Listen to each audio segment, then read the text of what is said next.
他正在图谋着什么？ 구독과 좋아요는 보다 좋은 영상을 만들 수 있는 원동력입니다.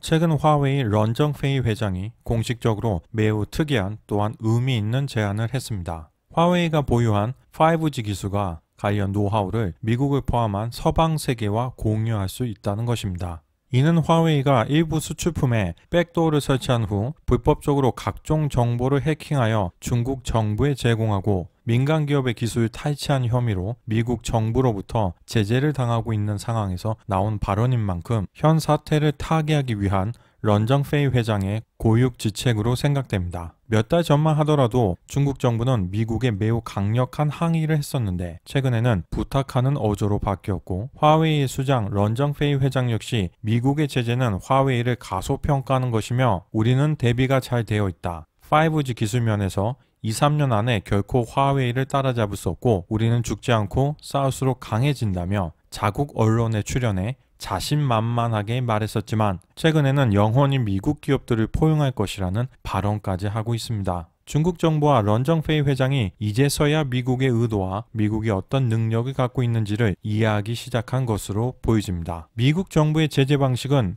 미국에서 화웨이 제품을 사용하는 것과 미국 기업이 화웨이의 부품을 판매하는 것을 동시에 제한하고 있습니다. 이로 인해 최근 화웨이가 출시한 플래그십 모델 메이트 30 시리즈는 구글 앱이 하나도 없는 상태로 출시되었습니다. 플레이스토어를 비롯한 구글 맵, 지메일, 유튜브 등을 사용할 수 없기에 해외 판매에 매우 큰 타격을 받게 될 것으로 보입니다. 현재 화웨이가 선택한 전략은 단기적으로는 보안의 안정성을 주장하면서 제재 해제를 끊임없이 요구하고 장기적으로는 홍몽이라는 자체 OS를 개발하여 더 이상 미국 기업에 의지하지 않겠다는 행보를 보여주고 있습니다. 하지만 자체 OS를 하나 만든다고 IT 생태계를 간단하게 창조해낼 수 있는 것은 아닙니다. 먼저 디바이스의 경우 고성능의 AP, 통신 모뎀 칩, 램, 롬, 디스플레이 등의 설계 및 생산 능력이 필요하며 이러한 기기를 운영할 수 있는 안드로이드 등의 소프트웨어와 기타 응용 프로그램들을 개발하는 수많은 개발자들, 통신 및 보안 기술을 비롯하여 최종적으로 실제로 스마트폰을 활용하는 이용자들까지 포함하여 비로소 하나의 완전한 생태계가 되는 것이기 때문입니다. 물론 제품을 잘 만들어낼 수 있는 제조 능력은 중요하지만 원천 기술의 보유와 지속적으로 개발해낼 수 있는 능력 역시 중요한데 대부분 미국에서 처음 시작된 기술들이 굉장히 많습니다. 즉 아무리 뛰어난 회사라도 미국 정부의 제재를 받게 되는 상황이라면 사업의 지속성을 보장받기가 매우 어렵다는 것입니다. 화웨이가 대단하다고 해도 단시간에 이 모든 것들을 대체할 수 있는 기술을 만들어낼 수는 없으며 설사 가능하다 하더라도 결국 중국만의 생태계가 되어 갈라파고스 신드롬에 빠지게 될 가능성이 농후합니다.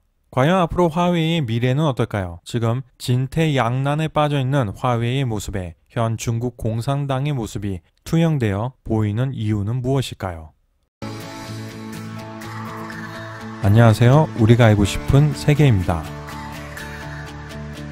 최근까지 화웨이 스마트폰의 판매량은 마치 승천하는 용과 같은 기세였습니다. 올 1분기에는 혁신의 상징 애플을 뛰어넘고 맹렬한 기세로 삼성전자에 도전을 해왔습니다. 심지어 평균 판매 가격에서는 삼성을 추월하기까지 했었습니다. 대체 어떻게 화웨이가 이렇게 빠른 속도로 추격할 수 있었을까요? 여러 요인이 있겠지만 먼저 중국의 거대한 내수 시장을 들 수 있습니다. 중국의 인구는 14억, 한국은 5천만, 약 28배의 차이가 납니다. 게다가 화웨이는 공산당과 중국 정부의 전폭적인 지원을 받고 있는 기업입니다. 중국 정부의 지원 아래 타 기업들의 통신 장비 관련 기술을 해킹하여 큰 투자 없이 기술을 확보한 후 낮은 인건비를 바탕으로 제품을 제조하여 큰 이익을 얻었습니다. 정부, 군대, 국영기업에서는 화웨이 제품 위주로 구매해주는 것은 물론이며 많은 보조금과 기술 지원까지 해주었습니다. 화웨이의 이익 구조를 보면 국내에서 공산당의 도움으로 통신 장비를 판매하여 이익을 확보하고 스마트폰은 이익을 매우 적게 남기는 대신에 적극적으로 세계 시장에 진출하여 시장 점유율을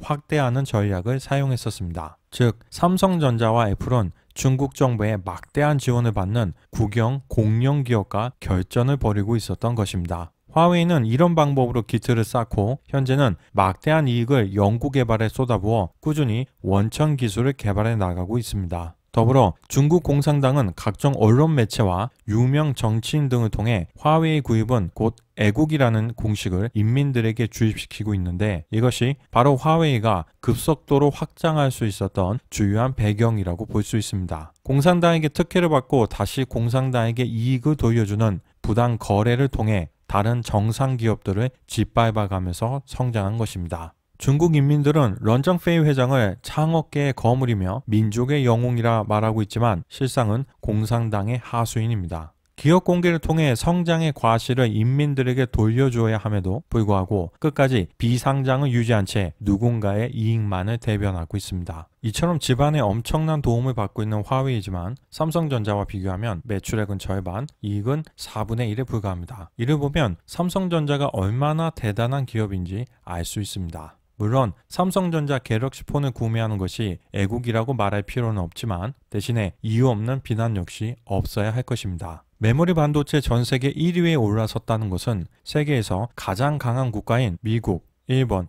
독일 기업 등을 물리쳤다는 것입니다. 하지만 칭찬을 해주지 못할 망정 한 언론사는 메모리 반도체에 안주하느라 시스템 반도체를 개발하지 않았다고 비난하고 있으며 133조 원의 투자 역시 이미 말했던 계획이라며 평가절하하고 있습니다. 대한민국은 언론의 자유가 있는 국가이며 누구나 자신의 생각을 자유롭게 말할 수 있지만 너무 한쪽으로 편향된 시각은 스스로를 병들게 합니다. 시스템 반도체는 미국이 압도하고 있는 분야로서 군사무기와의 밀접한 관련성 때문에 중국한테는 개발하지도 못하게 막고 있는 분야입니다. 또한 인텔, 퀄컴 같은 강자들이 버티고 있는 시장에 진출하려면 혈전을 치러야 하는데 내부적으로 발목을 잡아서는 안 될 것입니다. 화웨이가 공산당에게 중요한 이유는 대략 3가지 정도로 볼 수 있습니다. 첫째, 중국 인민들의 자부심 고취. 둘째, 공산당을 위한 해킹 활동. 셋째, 공산당 고위 간부들의 자금줄. 얼마 전 포춘에서 발표한 세계 500대 기업 순위를 보면 중국은 129개, 미국은 121개로 중국이 미국을 추월했습니다. 그래서 이제 중국 세상이다. 무역전쟁에서도 돈 잘 버는 중국 기업이 이길 것이라고 생각하시는 분들이 의외로 많습니다. 하지만 선전된 중국 기업들은 대부분 중국 내수에 기반한 기업들이며 이익을 보면 미국 기업들과 비교 대상이 안 될 정도로 낮습니다. 즉,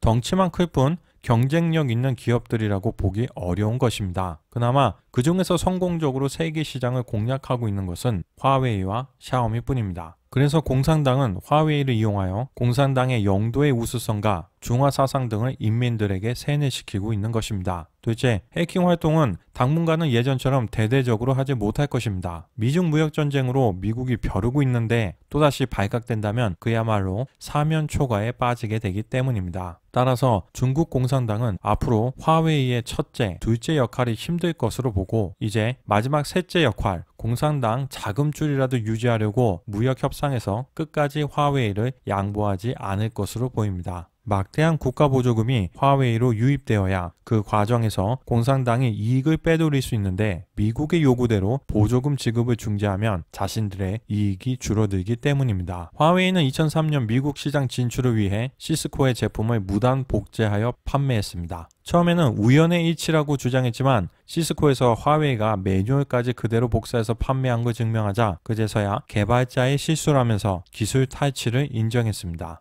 이는 단지 화웨이뿐만 아니라 작년 미국의 제재를 받았던 중싱 역시 마찬가지입니다. 시장성 있는 제품들을 그대로 복제해서 공급함으로써 막대한 연구개발 비용과 시간을 들인 기업들에게 피해를 입혀왔습니다. 대표적으로 직원 수 10만 명의 시가총액이 2,830억 달러에 달했던 세계 최대 네트워크 기업 캐나다 노텔의 사례를 볼 수 있습니다. 노텔의 파산 원인은 중국의 조직적인 해킹 때문이었던 것으로 밝혀졌는데 언론 보도에 따르면 당시 노텔의 보안 담당 임원이었던 브라이언 시즈는 2004년부터 2009년 파산할 때까지 내부의 모든 기술이 중국 해커에 의해 빼돌려졌고 같은 기간 화웨이는 노텔의 제품을 똑같이 복제해 원가 이하의 가격으로 판매했다는 것입니다. 지난 7월 화웨이의 런정페이 회장은 서방 매체를 통해 화웨이는 애플처럼 정부의 어떤 형태의 개인정보도 전달하지 않을 것이라고 강조했습니다. 즉, 스마트폰 제조사는 제조하는 역할에만 충실하고 개인정보 탐색이나 추적은 법원 혹은 통신사업자에게 맡겨야 한다는 것입니다.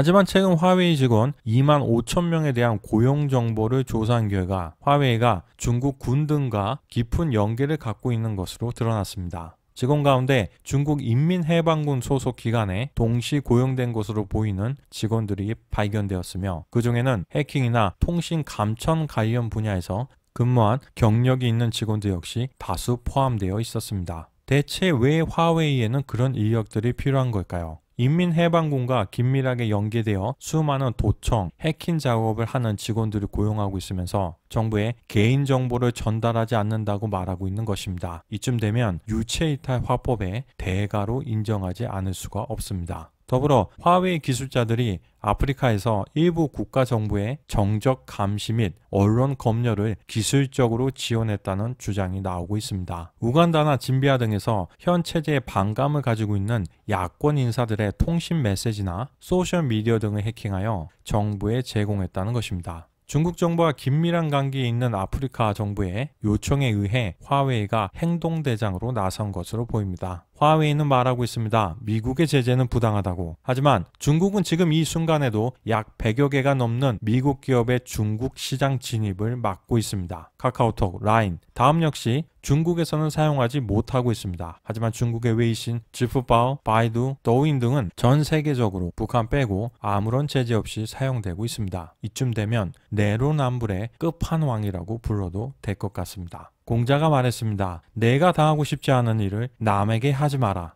사람들이 아무리 참으려고 해도 그 한계는 반드시 있기 마련입니다. 화웨이는 부디 선조의 깊은 뜻을 잘 헤아려 보기 바랍니다. 우리가 알고 싶은 세계, 오늘은 여기에서 마치겠습니다. 감사합니다.